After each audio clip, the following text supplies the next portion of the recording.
Okay, let's unpack this. Today, we're shifting focus a bit, not just looking at data, but stepping into, well, the chilling world of real-life encounters in the wilderness. We're going to be telling some stories. Yes, and what's really compelling here, I think, is how these intense situations push people right to their limits. Perception, resilience, it all gets tested. And sometimes the lines of reality get, seriously blurred in these extreme environments. Definitely. You've shared some excerpts with us from a YouTube channel, and we're focusing today on 3 true stories, really unsettling experiences people had mountain climbing or out in remote areas. Right. Our goal here is really to pull out the core elements from these, frankly, terrifying tales. We want to help you understand not just the sequence of events, but also the psychological side, the environmental pressures that were almost certainly involved. Because these aren't just campfire ghost stories, are they? They're real accounts that leave you with this lingering sense of unease, maybe questioning the unknown, pushing the boundaries of what we think happens out in raw nature. So let's start with the first one. This story takes us to Adirondack Park, upstate New York, October 2017. Okay. It's a group trip, 4 people. The narrator, someone called DeVito, James, and Christina. They're camping, seems like a pretty standard setup, on hard, rocky ground. Beautiful fall foliage. Weather was good initially. And right away you get that sense of vulnerability, don't you? Being deep in the wilderness like that. It seems pleasant, planned, but it can turn sinister so quickly when you're isolated. It really can. And the shift here started with a sound. A distant, blood-curdling woman's scream just echoing down the mountain. Sounded like someone was being attacked. Yeah. The whole group just froze. Then a few seconds later, another sound, a loud, high-pitched pop. They said it wasn't like a gunshot, something different. Their reaction, immediate. Put the fire out. Get in the tents. Don't advertise where you are. And that's pure survival instinct kicking in. You hear something threatening, unexplained, in total isolation. Your brain goes into, hypervigilance. You're scanning for danger. Mm-hmm. Even sounds you might ignore elsewhere suddenly feel like a direct threat. It ramps up the fear. And it definitely ramped up here. An hour or 2 goes by. The narrator's still awake, uneasy. Here's another scream. Oh no. Yeah, but this time it's higher pitched and much, much closer, like borderline right outside their campsite. Now they're properly terrified, whispering about whether they should wake the girls, try to hike out in the pitch black. That's a terrible choice to have to make. Right, and then they hear footsteps right outside their tents. Shoes on the stone ground. The narrator calls out to DeVito and Christina, thinking maybe it's them, but silence. No answer. And the footsteps stop right outside their tent. That's the moment. The absolute certainty it's not one of them. That's when fight or flight really slams into gear. You're cornered, essentially. Totally cornered. And then something starts shaking their tent. Violently. Oh, man. The narrator and James just scream.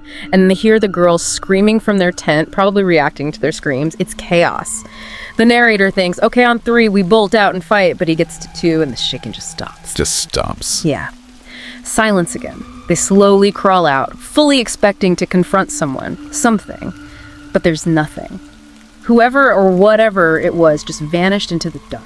The not knowing might almost be worse. Maybe. They didn't stick around to find out. Pure terror takes over, grabbed their bags, no flashlights, just bolted down the mountain in the dark, using only the moonlight. Totally paranoid they were being followed. I would be too.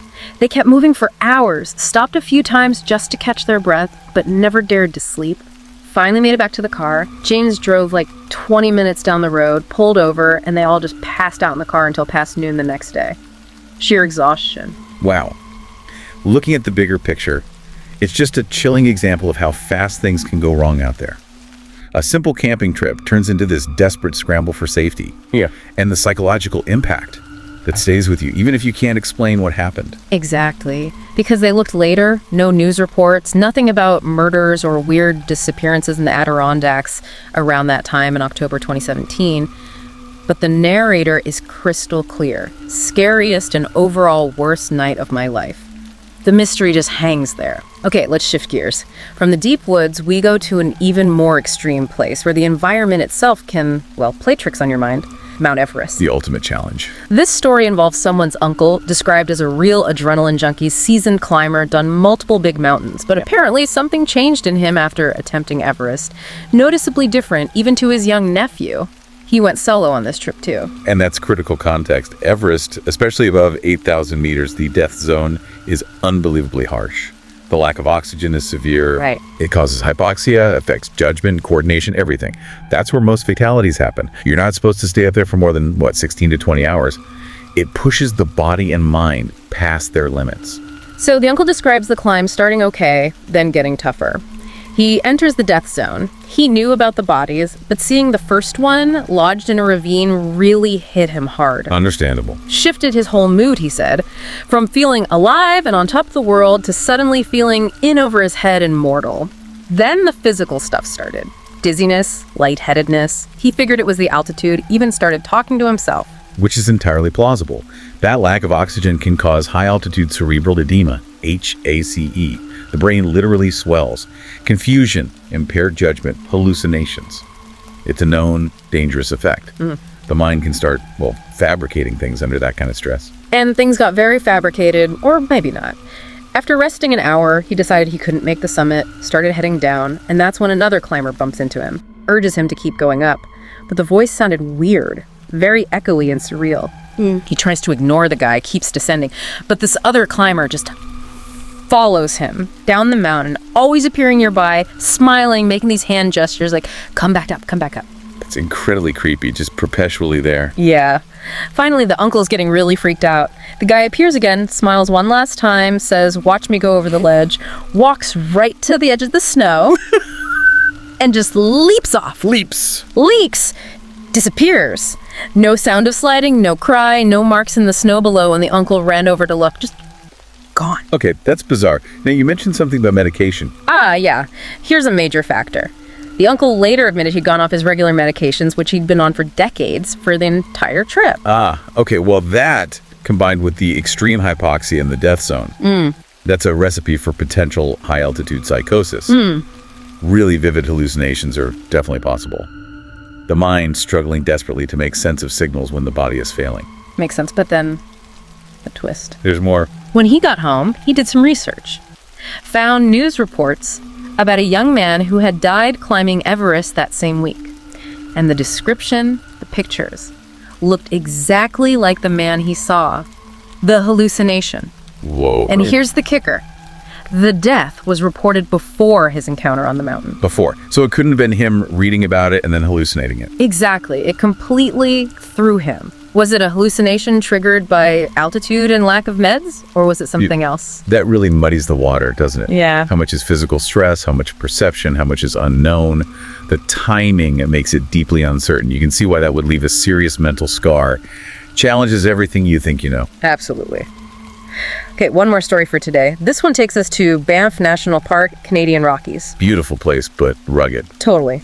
The narrator went there solo climbing, trying to clear their head after a breakup. Yeah. They were experienced, using a top roping method anchor at the top, rappel down, set bolts for a new route. Standard stuff for climbers, setting routes. While rappelling down a rock face, they spot something odd. A cave entrance. But it wasn't at ground level, it was high up on the cliff face itself. Interesting. That natural human curiosity, right? Yeah. Especially maybe when you're looking for a distraction, like after a breakup, you see something unusual, you want to check it out, even if maybe you shouldn't. Seems like it. They were intrigued, climbed inside, pitch black, immediately noticed a weird sound, a very low buzzing noise coming from deeper in the cave. Buzzing, like insects or machinery. Didn't say exactly, just low buzzing. So they called out, hello, partly to test the echo. Got a loud echo back, but the buzzing instantly stopped. Dead silence. Okay, that's unnerving. The silence after the noise. Yeah. Creepy enough. But then they took a few steps deeper and started hearing slow, deep breathing. Breathing. Not an animal sound. No, they were sure it wasn't an animal. Confirmed, okay, someone or something else is in here. No. The fear level just shot up. What was going on in there? That's a terrifying realization.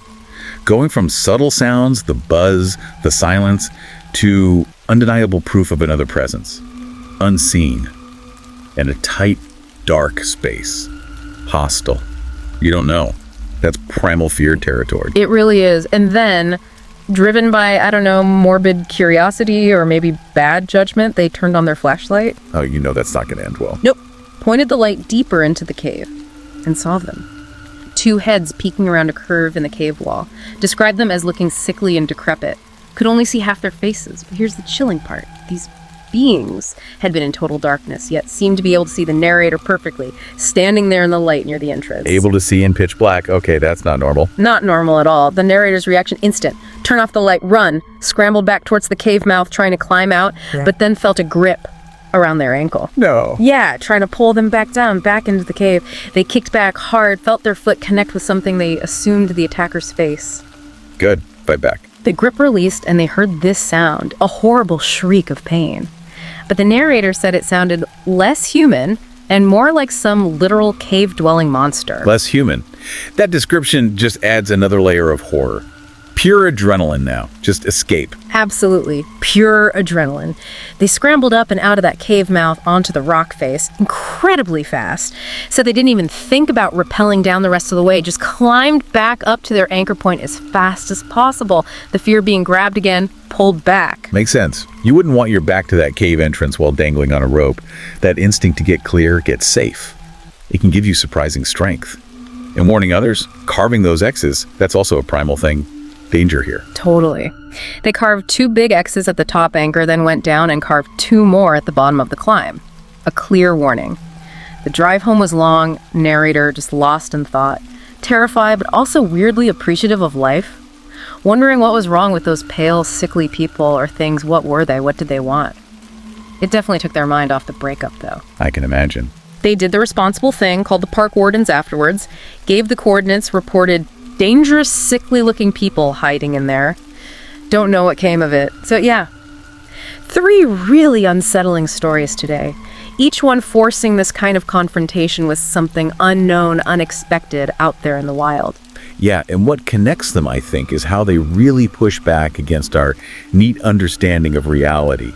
They highlight human resilience, sure, but also the profound dangers, psychological and physical, when you venture into these extreme places. Definitely. Whether it's those unexplained screams echoing in the Adirondacks, the reality-bending experiences at high altitude on Everest, or that horrifying discovery in the Banff cave, these accounts remind you how thin the veil can be between the familiar world and something truly terrifying. It leaves you questioning what might actually be out there off the marked trail. So maybe a thought to leave you with the next time you find yourself out in nature, truly alone. How sure are you that you are alone? Thanks for joining us for these stories. Yeah, thank you. If you found these accounts as chilling as we did, please do like, share, and subscribe to our channel, Horror Docs. We'll catch you on the next one.